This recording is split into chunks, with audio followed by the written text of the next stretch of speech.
So we had a really useful, really good discussion this morning. I think we covered a lot of areas. One of the key things was about trying to widen your pool that you're recruiting from. So thinking about how you advertise, how and where you advertise, so going out to the right groups of people and advertising in the right way, and not drafting your job descriptions in a way that you're going to put off or people might deselect themselves. I think another thing that came out was recruitment's only one step of the process. It's about retaining people as well. And I think one of the things there that's important in the recruitment process is thinking about how you manage that process to get the right people, and the right fit of people for the organisation is hugely important to help with retention. And I think the final piece there was probably around purpose and the value of purpose, and that helps with retention, of convincing people to join you in the first place. Also deals with some of the challenges that we were hearing about in terms of people wanting higher salaries and benefits. Often people will accept a lower salary and benefits if they really believe in the purpose of the organisation. So I think purpose is a hugely important thing for organisations to focus on. So my main takeaways from this morning were that people are working really hard to get the culture of their business right, to make sure it's really inclusive and welcoming of a diverse group of employees. And people are working really hard on their job descriptions when they're putting jobs out for candidates, to make sure it's hitting the right pool of applicants and that it's not unnecessarily putting people off that might be really good additions to their company. Really enjoyable discussion, lots of interesting themes came out of it. I guess some surprising, some as you would expect. The culture features culture is always important when it comes to how you keep talent, how you recruit talent. We had some interesting debates around this sort of tension between profit and purpose. So companies very much, it would seem, now need to promote themselves as to what their social purpose is, what their mission in life is, to get and keep good candidates. That was very much a discussion point. But of course, that then bumps up against economic reality of, can you still deliver good, profitable growth while at the same time being purposeful? Many people thought that yes, if you get the purpose bit right, if you get your culture right, if you get your investment in people in right, the profits will take care of themselves. So my first takeaway from the discussion today is that it's really important to give people the space to fail with their ideas and understand that failure is just one step along the road to success. Failure is not a bad thing. My second takeaway is that it's really important to act and show that innovative ideas are acted upon. There's nothing worse than putting an innovative idea in a box and then you never hear about it again. It destroys people's motivation and then they just stop contributing.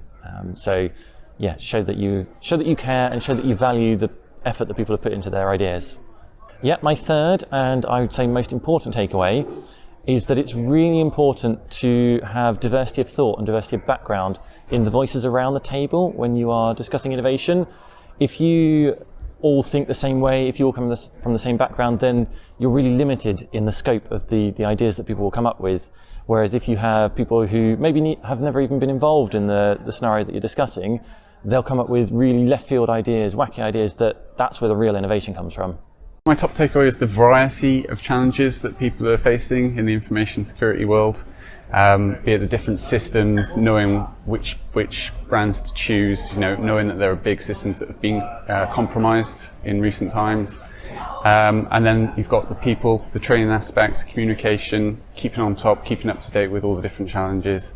And then we've got AI coming in as well, which is just blowing us all out of the water. We've all got to learn something new. So yeah, I think that was it. So my main takeaway today was people wanting to invest in training their employees, but not putting 100% of the responsibility on the user to have and take responsibility as an organization to provide that all-up level of security so that people can work proactively, collaboratively, and efficiently, ensuring that they're safe and protected. So trying to impact their working day as little as possible, but ensuring that they're trained up and knowledgeable and taking personal individual responsibility on risks and the way they're working. Top takeaway for me, end user education and understanding why MFA is important, understanding where to store data and how to ensure the right people can access it, and how to identify and report phishing emails. I think the education around phishing simulation, how it works, why it's important, is a real key one for me today. I was chairing the table on keeping up to date with AI and becoming confident with AI. One of my key takeaways was just everybody is a little bit overwhelmed with staying up to date with it. There was some great tips about finding your niche and your subject and just staying up to date with that. We also got people to ask what they wanted to know about AI that they hadn't been able to ask. So almost everyone had something they wanted to know that they hadn't been able to find out. So maybe just keep having conversations with people because everyone else can help you out. Okay, so my main takeaway today is actually that how invested organisations are in AI has a lot to do with how regulated they are. I'm finding that the organisations that are much more regulated are much more scared and holding back a bit more from adopting AI properly. And those that are less regulated feel a bit more kind of free and easy to dive into it and make the most of it, which is quite an interesting insight. And I think it's going to be interesting to see how that plays out and whether that reluctance actually pays off or whether it actually puts people behind at the end of the day. We had brilliant discussions about AI this morning. We were talking about the language that's used around AI and whether it is understandable and accessible to people in boardrooms, C-level, senior leadership positions. We kind of got to the position where on average people feel like there's a lot of improvement needed in the way that AI is spoken about.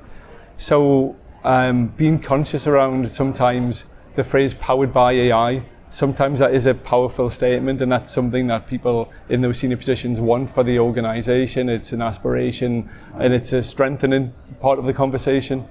Other times powered by AI is something that switches people off and makes people think about risk and makes people feel like that it's not for them.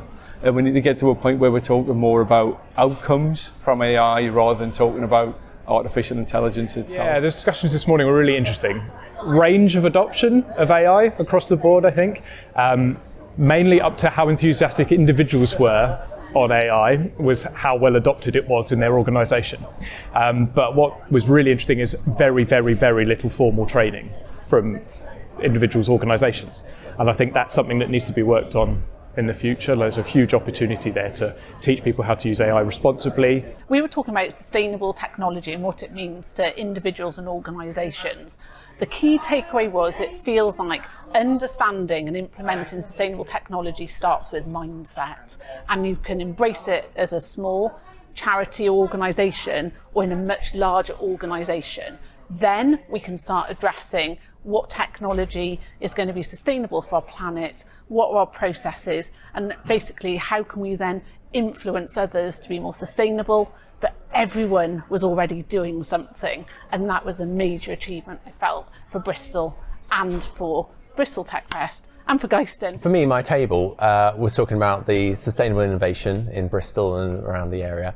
And it was really how much is going on with the communities. So there was lots of individual pockets of sustainability and innovation, but it's when everyone gets together and they make a real difference. So University of Bristol had they're obviously a big entity, and they can make a big change, and they're doing things like taking all the heat from their supercomputers and heating their university, and then also looking to heat the kind of community around them, which is great.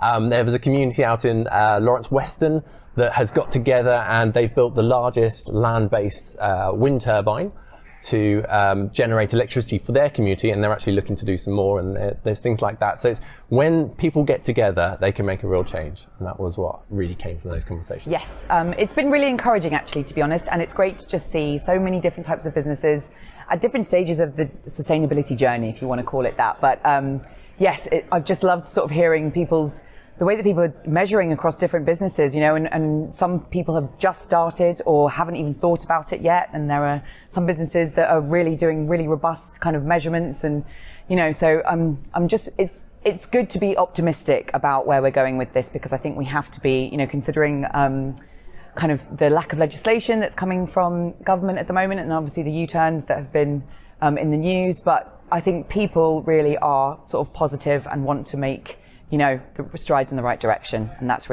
my main takeaway from today.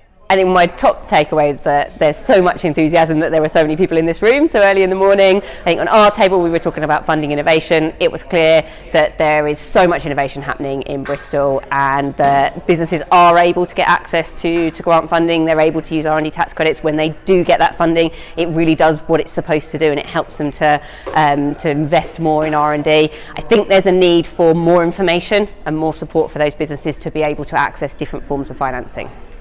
So my top takeaway from today is just how great the Bristol ecosystem is, and how much collaboration goes on, and how different people work together to do really innovative stuff. and how we've got such a brilliant environment to just bring people together in shared working spaces throughout the networks and everything that sits underneath Bristol, and how so many stories of just working together and achieving great stuff. We talked about kind of Bristol's technological and innovative strengths. People mentioned all the things you would expect, like it's a hotbed for software innovation, it's got a big engineering legacy from the aerospace area, it's getting the new quantum computer.